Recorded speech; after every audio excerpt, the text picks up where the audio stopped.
ready?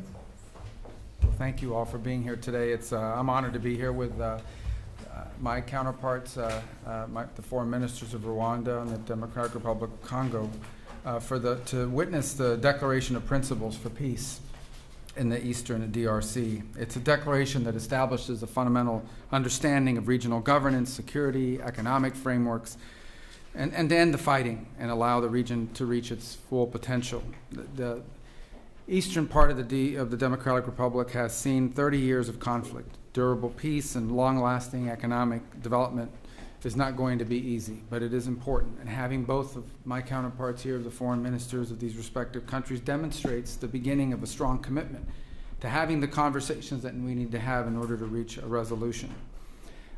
I'm proud to work for a president who's made peace, stable global peace, a priority of this administration. And today is evidence of that. He wants to see a peaceful resolution in many parts of the world, but he wants to see a peaceful resolution here, and we want to play a constructive, productive, and important and key role in ensuring that that can happen. And a durable peace in the Great Lakes region will open the door for greater U.S. and broader Western investment, which will bring about economic opportunities and prosperity. And it will also help advance President Trump's prosperity agenda for the world. It's as they call it, a win-win for everyone involved, for the United States, for the Democratic Republic of Congo, and for Rwanda. Our firms are good corporate citizens, American firms, and they'll bring good governance and ensure responsible, reliable supply chains for things like critical minerals that benefit regional governments and our partners and allies as well. This economic development, combined with durable peace, and I would say durable peace comes before economic development. It's impossible to do without the peace. It will also allow millions of displaced people to return to their homes, to safer communities, with new economic opportunities that have escaped generations. The African Union and regional economic communities in Africa have done incredible work, and we need to recognize that in bringing parties together and laying the foundation for these talks. Our government here is focused on energizing these efforts. So we're going to be in close contact with our African Union partners to make sure we can bring this to fruition and to see that this better future reaches everyone. I do want to especially thank our senior advisor, Mr. Boulos, and his counterparts in the Democratic Republic of Congo and Rwanda for their vision and for their hard work. Today is a step to building a peaceful, prosperous Great Lakes region, and we look forward to working with everyone involved to achieve this goal. Thank you.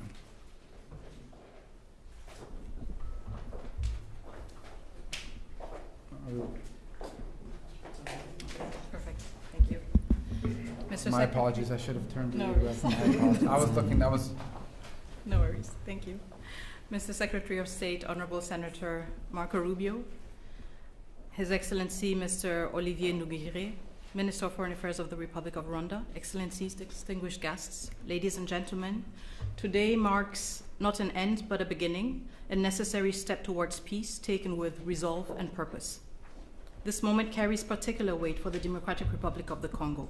In Goma, in Bukavu, and beyond, the reality of displacement, insecurity, and hardship continues. For us, the urgency of this initiative is not theoretical, it is human. We signed this Declaration of Principles not as a symbolic gesture, but as a political commitment, a reaffirmation of principles enshrined in international law, and most recently echoed in the UN Security Council Resolution 2773, a resolution calling for the immediate, unconditional, and verifiable withdrawal of all foreign troops from sovereign territory of the DRC. We are clear in the Great Lakes region, peace must come first, followed by the rebuilding of trust, and then, only when conditions are right, the careful reopening of a path to meaningful bilateral cooperation. Too many past efforts have failed because sequencing was ignored and accountability postponed. Peace and development cannot rely only on good intentions. They must be built on responsibility, clear commitments, measurable timelines, and consequences for non-compliance. This is the only way to restore credibility, not just among states, but with the people who are waiting for peace to become real. The signature of today's Declaration of Principles heralds renewed hope. It reflects the U.S. resolve to complement and support regional and international efforts. This initiative brings accountability and draws the hard lessons from past efforts that have failed to materialize. So the good news is there is hope for peace. The real news, Peace must be earned, and it will require seriousness, transparency, and sincerity. We welcome the leadership of the United States of America, a country that has shown steadfast support, consistent principles, and resolve in multilateral forums, especially within the United Nations Security Council. Mr. Secretary, Senator Rubio, I would like to express our deep gratitude. Dr. Boulos, also, your extensive consultations across the region have brought nuance, depth, and humanity to this process. And your presence today underscores that diplomacy must listen, understand the lived experiences of those most affected, and seek durable solutions. The Democratic Republic of the Congo recognizes and values this engagement of the United States. We are also encouraged by US-backed initiatives that promote secure mineral value chains and inclusive economic growth. These efforts reaffirm that peace and prosperity are inseparable. Each step towards stability is a step towards dignity, jobs, and schools. This is the promise of responsible investment and a principled partnership with the DRC, a country not only emerging from conflict, but also at the core of finding solutions to global challenges. To our countrymen and women in the Democratic Republic of the Congo, especially in the East, we know you are watching this moment with concern, with hope, and yes, with doubt. And you are right to do so. You have every reason to expect more than promises. You are entitled to actions that measure up to the suffering you have endured. We draw strength from your resilience, from your commitment to justice, and from our shared, unwavering belief that our sovereignty and our territory are not negotiable. We are a nation that honors its responsibilities, and we understand that history, geography, and yes, maybe even fate has given us the neighbors we have.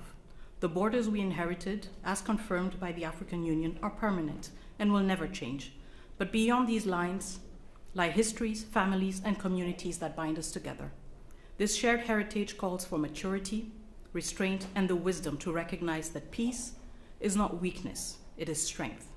Once again, we stand at crossroads, with peace within reach, and we, the Democratic Republic of the Congo, are determined to move forward, building on the lessons from the past. We stand as a nation dedicated to achieving lasting peace. We welcome the support of a strong partner by our side. And I voice the solemn hope that all parties will seize this opportunity, just as we, the DRC, have chosen to. Thank you. Thank you, Madam Minister. Mr. Minister.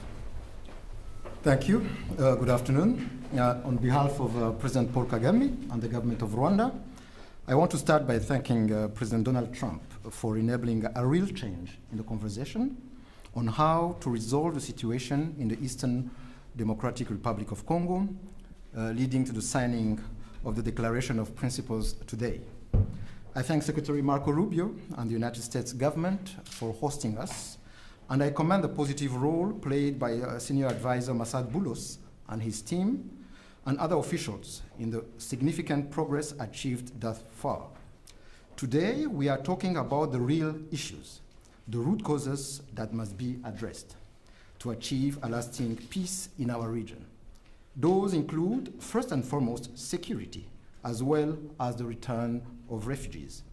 In addition, and very importantly, we are discussing how to build new regional economic value chains that link our countries, including with American private sector investment. Our goal is a secure region, free of violent ethnic extremism, which is well governed. Working together, our region can be an engine of prosperity for all our peoples, and indeed Africa as a whole. The Declaration of Principles opens the door to a definitive peace agreement, giving fresh impetus to ongoing efforts of the Africa-led process under the East African Community and Southern African Development Community, as well as the Doha track, facilitated by the State of Qatar, where we have seen important breakthroughs in recent days. Our common aim is to conclude a comprehensive peace agreement as soon as possible. But there are no shortcuts or quick fixes, and we have to do the hard work to get it done right, once and for all. Rwanda is committed, and we are ready to continue working together with all the partners involved to ensure the success of this initiative. I thank you all. Thank you. All right. There he is. Secretary Rubio is signing as a witness the Declaration of Principles between the government of the Democratic Republic of the Congo and the government of the Republic of Rwanda. This declaration commits the parties to mutual recognition of sovereignty and territorial integrity, addressing security concerns, promoting regional economic integration, facilitating the return of displaced persons, supporting MONUSCO, and drafting a peace agreement. These are serious commitments from each side. The Secretary's presence here today as a witness signifies the importance the United States places on resolving this conflict to ensure both countries and their people prosper. We're looking forward to working with both sides to further our existing partnerships and foster win-win outcomes for all.